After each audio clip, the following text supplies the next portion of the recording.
పదవి దక్కించుకొని వేదన వినిపించుకోవడానికి వచ్చానంటావేంటి? మంగ ఒంటరిగా పోరాడి అంతులేని శ్రమ కూర్చి తన సామర్థ్యంతో చక్రం తిప్పి సంపాదించిన సామ్రాజ్యం ఇది.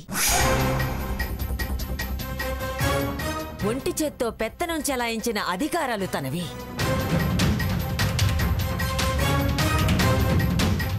తన సింహాసనంపై టక్కరి వేషాలతో ఎక్కి కూర్చున్నది కాక బాధ వేదన అని కబుర్లు చెప్తున్నావా? ఏంటమ్మా సీత, ఏంటిదంతా? ఏమిటే నేను చెప్పేది అబద్ధమనా? ఏమిటి సీత అని దాన్ని అడుగుతున్నావు? అబద్ధమని కాదు, నిజమని కన్ఫర్మ్ చేసుకొని దిష్టి తీసి హారతిద్దామని. నువ్వు విన్నది నిజమేనమ్మా లక్ష్మి. వెళ్ళి ఎర్ర నీళ్లు తీసుకురా, అలాగే హారతి కూడా తీసుకురా. ఏంటి బావయ్య, ఏంటిదంతా? ఏంటేంటమ్మా, నిన్న తాతయ్య చెప్పింది గ్రాని క్షేమం కోరే చేయాల్సి వచ్చింది. క్షేమం కోరే వాళ్లే అయితే ఇలా అమ్మమ్మని క్షోభ పెడతారా? ఏయ్, ఇంతకాలం క్షోభ పెట్టింది నువ్వే. ఆ సంక్షోభం నుంచి బయటపడేయడానికే మేము ఇదంతా చేశాం. ఆపరా బుర్ర తక్కువ సన్నాసి. వదినా వదినా అని వెర్రి వాళ్ళ దాన్ని సమర్థించి దాని చేతిలో పెత్తనం పెట్టారు. చూడు సీత, కాదు సీతా మహాలక్ష్మి అలియాస్ మోసగత్తె.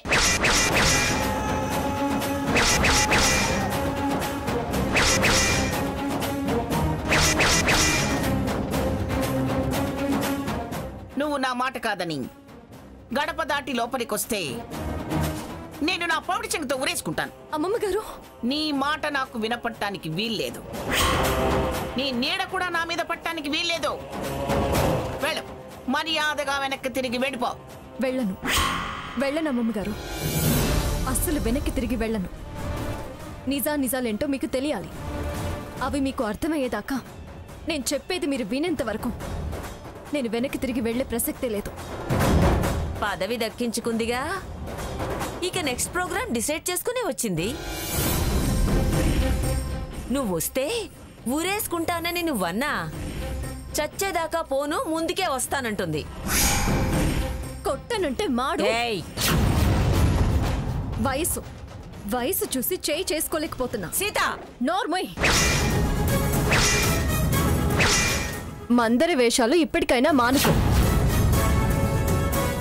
మాలు మాకు తెంపులు పెట్టేదే నువ్వు.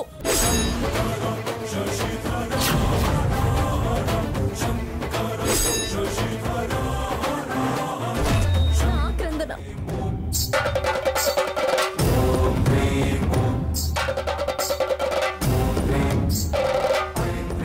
అమ్మమ్మ గారు, అమ్మవారి పసుపు కుంకుమల మీద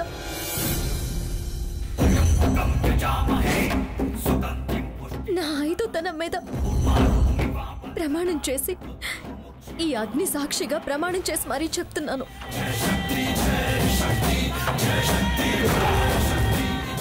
మీరు శ్రద్ధగా వినండి. నేను ఈ ఇంటి కోడలయ్యాక నాకు సర్వస్వం ఈ ఇంటి పరువు ప్రతిష్టలే అయ్యాయి.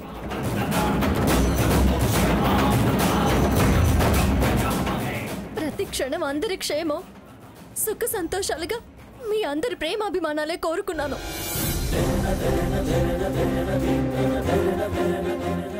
మీరు నాకు దైవంతో సమానం.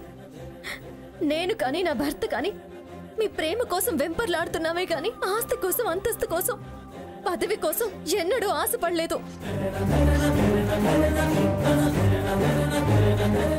నా మనోరాలు అని మీరు అన్నప్పుడు పొంగిపోయానే తప్ప మీ పదవులు, మీ హోదాలు, మీ స్థానాలు ఏనాడు కోరుకోలేదు.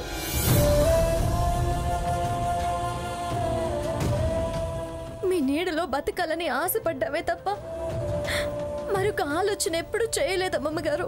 అసలు ఎవరితోనూ పోటీ పడలేదు, పోటీగా నిలబడి కూడా లేదు. అసలు నేను చేసిన తప్పేంటి?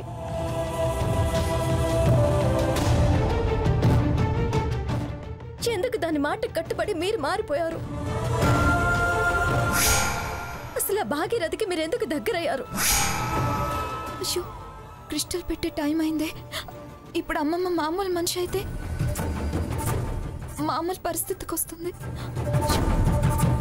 అన్నీ తెలిసిపోతాయి.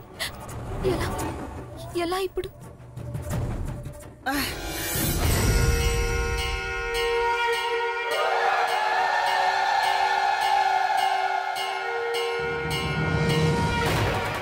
ఏమిటి సీత, ఏమిటి, ఏం మాట్లాడుతున్నావు నువ్వు?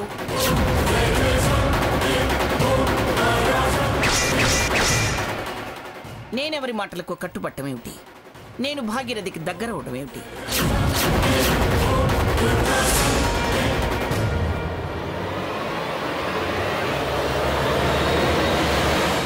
అమ్మమ్మ గారు ఏంటి ఏమీ తెలియనట్టు అలా అడుగుతున్నారు?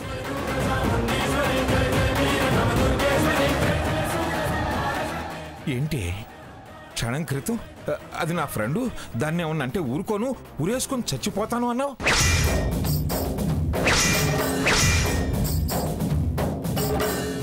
నేనా? అదేంటి అత్తయ్య గారు మీరు ఎలా అంటున్నారు? మీకేం గుర్తులేదా? లేదే, నాకేం గుర్తు రావట్లేదే.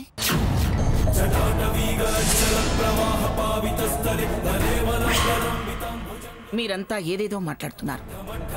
నాకంతా కన్ఫ్యూషన్గా ఉంది. గ్రాని, కన్ఫ్యూజన్గా ఉందా? నానమ్మా, నిజంగా నీకేమీ గుర్తులేదా? లేదురా, ఏదో లీలగా గుర్తొస్తుంది గాని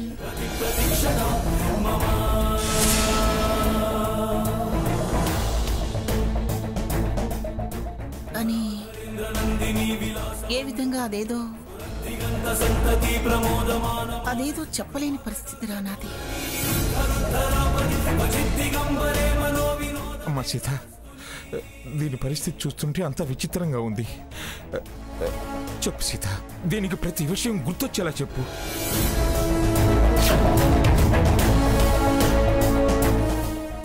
చెప్తాను తాతయ్య గారు. నా మీదున్న అపార్థాలు తొలగిపోయేలా అన్ని వివరంగా చెప్తాను. అపార్థం కాదు, తనకి అర్థమయ్యేలా చెప్పు ముందు. అమ్మమ్మ గారు, ఆ రోజు అదే స్వర్ణని కాస్మెటిక్ ఎండీగా తీసేయాలి అని అన్నారు, గుర్తుందా? తీసేశాం కదా. ఆ తర్వాత మీరు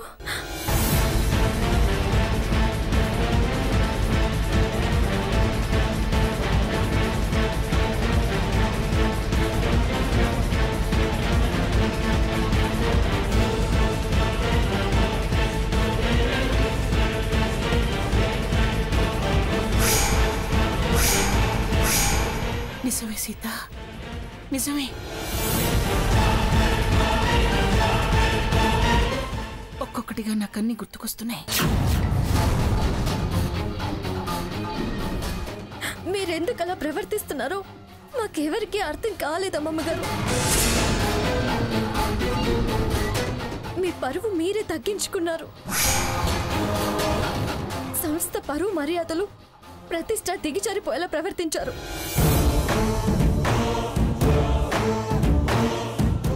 మన ఇంట్లో కూడా పరిస్థితులు విచిత్రంగా మారిపోయాయి. మమ్మల్ని అందరినీ శత్రువుల్లా ఆ భాగీరథి స్వర్ణలే మీ వాళ్ళలా చూసుకున్నారు.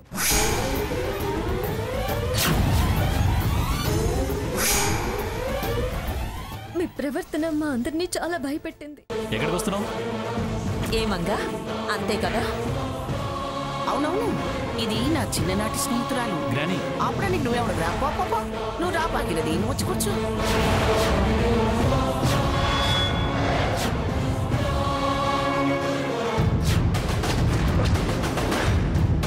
ఏమైందండి? మంగమ్మ గారు పిచ్చి పిచ్చిగా ప్రవర్తిస్తున్నారని మాకు ఫోన్ వచ్చింది.